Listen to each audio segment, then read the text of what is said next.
Hey, I wanted to make something a little bit simpler. I did a long video, 45 minutes, talking about faith, uh, the flesh, the law, the struggle. But I think what the main point is that we don't struggle with sin. That might sound funny because that's not what we've heard. You know, Hebrews 12, it says, "Consider him who endured contradiction against sinners." Jesus is the one who endures contradiction, not us. We don't resist sin unto blood. It's him. It's all him. He's the one who resists. He's the one who endures. And so our faith in him is, sometimes we're just there. He's enduring and we're just there. He's doing it in us. It can be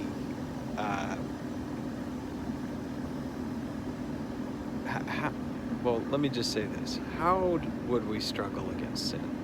There's only one way. By the law.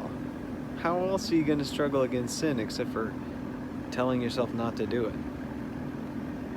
But to walk by the Spirit is to mortify the deeds of the body. And that says, walking in the Spirit is acknowledging what's true of me in Christ. It's believing the gospel, believing that I've been crucified. The struggle's over. The struggle is over. So, what is the sin and what is the contradiction? He endured the contradiction of sinners who denied who he was. And in the same way, he endures the contradiction of us. We are an enigma. Faith is the craziest thing that God came up with. To call the things that are not as though they are. Amazing. But he endures the contradiction of us being something and yet living in the flesh, and him living in us. He endures all contradiction. And so our job is to say, you are true, every man is a liar.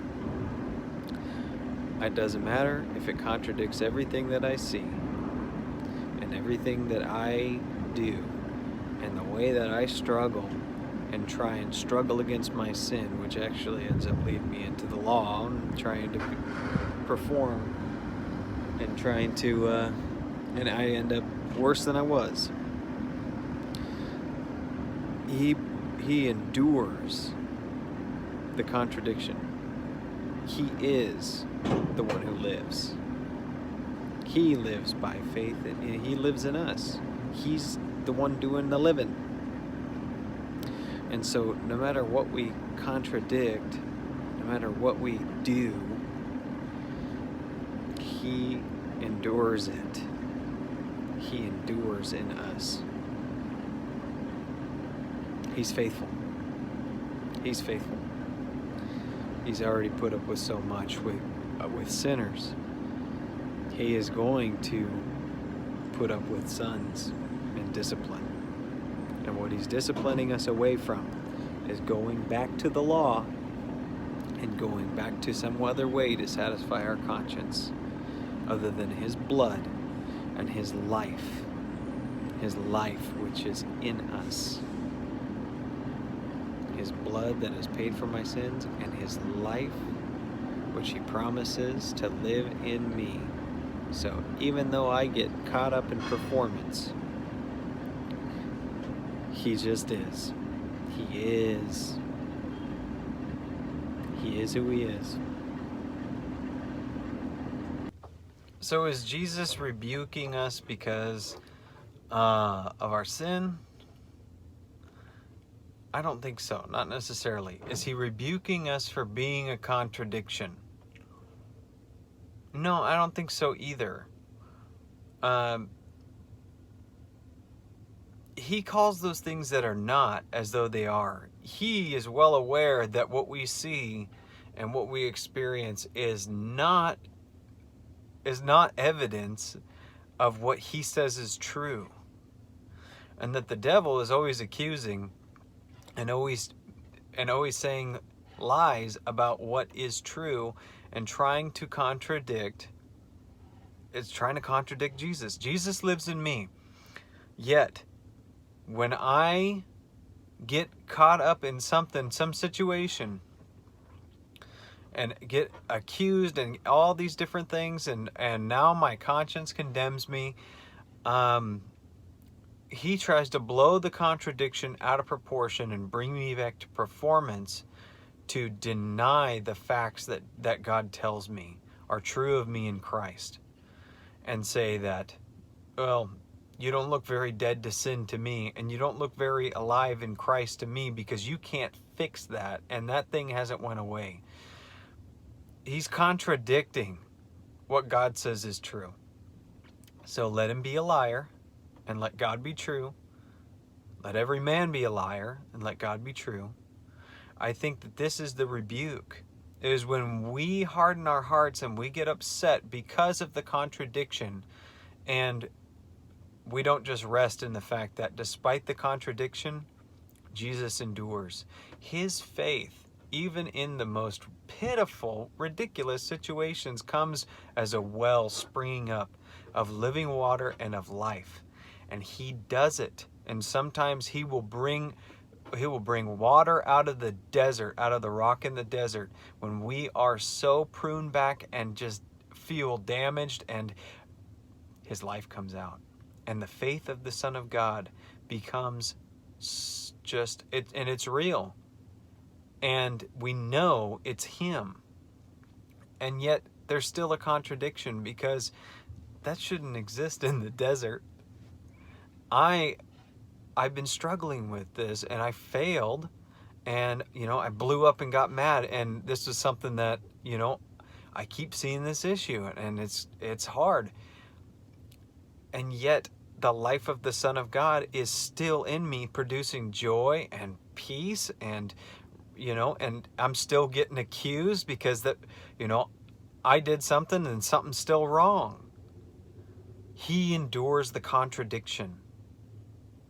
And so don't harden your heart, or he'll rebuke you. He'll rebuke you. He will rebuke you. I've been rebuked by the Lord because I did not side with the word and say the things that I don't see are true. Those things that God has called, they're true. The things that are not as though they are. And so he endures it. And he is the only one who resists sin unto blood. So don't even try and go and do that. Don't go and try and struggle against it. Good luck. It don't work. You gotta be dead to sin and dead to the law. And the law, the strength of sin is the law. So don't become bitter. Don't become angry at the contradiction. He knows it. He knew it would be this way. He designed faith.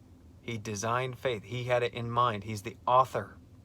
He's the author and the finisher, the perfecter of our faith.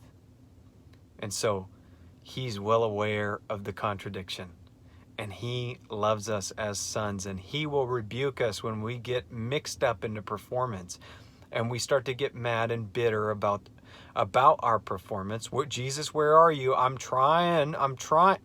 Just you know what? Sometimes it happens and we get rebuked.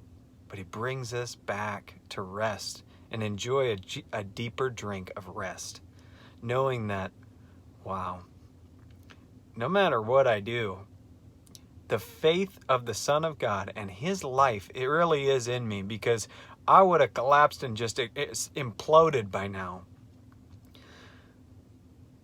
He endures contradiction. He's amazing.